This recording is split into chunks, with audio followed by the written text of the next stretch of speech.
Capítulo 8. Triunfo. 3 p.m. Su voz atravesó el silencio como el toque de una trompeta. Todo se ha cumplido. Padre, en tus manos encomiendo mi espíritu. Nunca nadie había muerto así. ¿Alguna vez ha oído hablar de alguien cuyas últimas palabras fueron dichas en voz alta? Cuando un hombre muere, su voz se vuelve cada vez más débil hasta que no es más que un susurro, y luego expira. Nadie grita en el momento de su propia muerte, pero Jesús lo hizo. Cristo fue a la muerte no derrotado, sino triunfante. Él estaba en completo control. Él logró todo lo que había venido a hacer y se entregó a sí mismo a la muerte. Entonces se desató el infierno. La tierra debajo de mí se sacudió, haciendo que la viga sobre la que me habían suspendido se tambaleara violentamente. El temblor fue agonizante. La multitud cuyas burlas se habían acallado por la oscuridad ahora estalló en pánico y confusión. La gente gritaba mientras los temblores azotaban la ciudad. Las grietas comenzaron a abrirse en el suelo. ¿Era este el final? Yo sabía que mi tiempo casi se había agotado, pero ¿se agotaría también el tiempo de la raza humana? Acabamos de crucificar al Hijo de Dios. La justicia de Dios tenía que caer. Cerré los ojos y contuve la respiración, preparándome contra todo lo que vendría después. Ahora sé que el juicio de Dios cayó ese día, pero no cayó sobre los soldados que lo crucificaron, o sobre las multitudes que se burlaron de él, o sobre los discípulos que lo abandonaron. El juicio de Dios cayó sobre el Hijo de Dios. Si usted hubiera estado allí y hubiera sido testigo de los acontecimientos de ese día, no habría sabido esto, pero algo era perfectamente claro para todos. Dios estaba poniendo su admiración en la muerte de su Hijo. Me sorprendió lo que pasó después. El comandante, que era responsable de la supervisión de nuestras ejecuciones, miró el cuerpo sin vida de Jesús y dijo: verdaderamente, este era el Hijo de Dios. Los soldados que unas horas antes habían echado suerte sobre la túnica de Jesús, ahora se miraron con miedo y terror. ¿Qué hemos hecho? Para mí era un extraño consuelo. El hombre que había llevado a cabo mi ejecución ahora compartió mi fe. En esos momentos insondables después del terremoto, la multitud se dispersó en las sombras. Se asustaron. Estaban confundidos. ¿Qué había sucedido? Entonces, así como la oscuridad había descendido repentinamente sobre nosotros hacía unas horas, así mismo se disipó. El cuerpo sin vida de Jesús colgaba en silencio a unos pocos pies de distancia de mí, y después de haber apostado todo a él, ahora me sentía completamente solo. Pensé que yo iba a ser el primero en morir y que él me enviaría por delante de él. Nunca se me ocurrió que él iba a morir primero. Justo antes de que Jesús muriera, él dijo: todo se ha cumplido. ¿Cuándo alguna vez fui yo capaz de decir algo así? Mi vida era una maraña de cabos sueltos. Nada se completó. Mi madre invirtió toda su energía en buscar una vida santa, pero a pesar de su esfuerzo incesante, la sensación de inconclusión la perseguía. Le resultaba difícil poder descansar porque ella siempre sentía que había algo más que hacer, más de lo que se requería. Nunca nada era suficiente. Ella estaba en lo cierto al decir que no hay descanso para los malvados. Yo sabía que eso es verdad. Pero, por lo que pude ver, no hay mucho descanso para las personas que tratan de ser justos tampoco. Todo se ha cumplido. Ahora hay algo que ni mi madre ni yo podríamos haber dicho nunca, pero Jesús lo dijo con un grito de triunfo. Lo que él había venido a hacer, se hizo.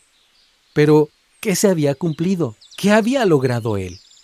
Claramente, la vida de Jesús en la tierra había terminado. Tan pronto como él pronunció esas palabras, Jesús entregó su espíritu en las manos del Padre y murió. Que su vida había sido buena era obvio para mí.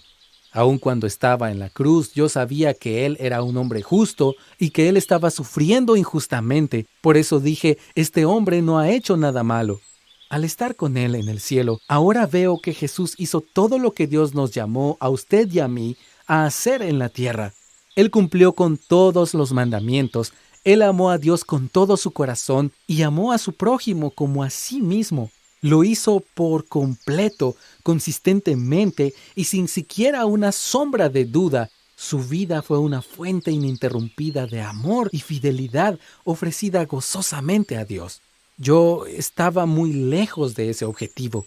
Los ladrones se aman a sí mismos más que a sus prójimos. Es por eso que entran y roban. Y en cuanto a amar a Dios, yo no sabía nada sobre el amor. Es por eso que en el último día de mi vida, casi en los últimos minutos, empecé a temer a Dios. Yo sabía que no había guardado sus mandamientos. Yo sabía que yo no era un hombre justo en lo absoluto. ¿Para dónde puede ir? Usted no ha hecho lo que Dios le pide que haga. Sus esfuerzos han sido insuficientes. Ha dejado de guardar sus mandamientos y no se puede revivir el pasado. Esto fue dolorosamente obvio para mí mientras colgaba de la cruz. Con cada hora que pasaba, estaba más cerca de dejar este mundo y no tenía forma de retroceder. Pero esto es lo que he descubierto, que me es de gran gozo. El Hijo de Dios se hizo hombre para vivir la vida que yo había dejado de vivir. Él finalizó lo que yo apenas había comenzado. Jesús fue y es todo lo que Dios me había llamado a hacer. Cuando puse mi confianza en Jesús, Dios me hizo uno con Él. Todo lo que era mío, Dios lo cuenta como suyo. Y todo lo que era de Él, Dios lo cuenta como mío. Para Jesús, eso significó tener que llevar mi pecado en la oscuridad. Mi pecado fue puesto en Él y Él llevó mi culpabilidad del pecado como si fuera suya. Para mí, eso significó ser contado como justo por Dios. Era como si mi alma pecaminosa estuviera envuelta en la pureza de la vida perfecta de Jesús, para que yo pudiera estar ante Dios con la misma confianza a la que Jesús tenía derecho. Si tan solo Jesús había logrado esto para mí, sería lo suficientemente increíble. Pero había más. Después de haber vivido una vida perfecta, Él entonces la ofreció como un sacrificio. Yo sabía mucho acerca de los sacrificios. Cada año la vida de un cordero sin mancha era sacrificado para conmemorar la Pascua, cuando el pueblo de Dios fue guardado, protegido y salvado del inminente juicio de Dios en Egipto. Esto fue parte de la estructura de nuestra cultura. La gente sabía que necesitaba ofrecer un sacrificio y un sacerdote que hiciera la ofrenda en favor del pueblo. Jesús fue ambos, el sacerdote y el sacrificio. Siendo el sacrificio, Jesús sufrió sumisamente. Refrenando el poder divino que Él tenía, soportó las agonías de la crucifixión. Se sometió a sí mismo a la justicia del cielo y al castigo del infierno. Él asumió la reprensión de Dios y soportó los tormentos del infierno. La ira divina que yo merecía se invirtió en Él. El infierno se quemó a sí mismo en Él, según mi opinión. Todo se ha cumplido. Jesús también fue el sacerdote que realizó la ofrenda. La vida de Jesús no fue tomada, fue dada. Él se ofreció a sí mismo como sacrificio a Dios en favor de los pecadores. Un sacrificio perfecto de un valor infinito e incalculable. Cuando la ofrenda se completó y el sacrificio se ejecutó, Él anunció triunfante: «Todo se ha cumplido». Ahora sé por qué su voz era tan fuerte en el momento de su muerte. Jesús no se entregó a la muerte como una víctima. Él marchó hacia la muerte como un guerrero conquistador. Si no hubiera sido por Jesús, yo todavía estaría encerrado en un conflicto sin fin con Dios. Todavía estaría enojado con Él. Todavía sentiría que Él me debía una vida mejor y una mejor eternidad. Mi enojo y rebelión contra Dios habrían crecido más fuertes y más fútiles en la eternidad. Aún estaría parado firme con mi espada, tratando de pelear con el Todopoderoso. Es una imagen ridícula, ¿no es así? Y ahora se hace más claro que mi pelea con Dios es una pelea que nunca podría ganar. Usted tampoco tiene que vivir un minuto más de su vida encerrado en un conflicto con Dios. Usted puede deponer su espada ahora mismo. Puede descansar de esta batalla. Esta es una guerra que nunca podría ganar. Ahora no tiene que luchar. Jesús dio su vida para que usted pudiera conocer la verdadera paz con Dios por toda la eternidad.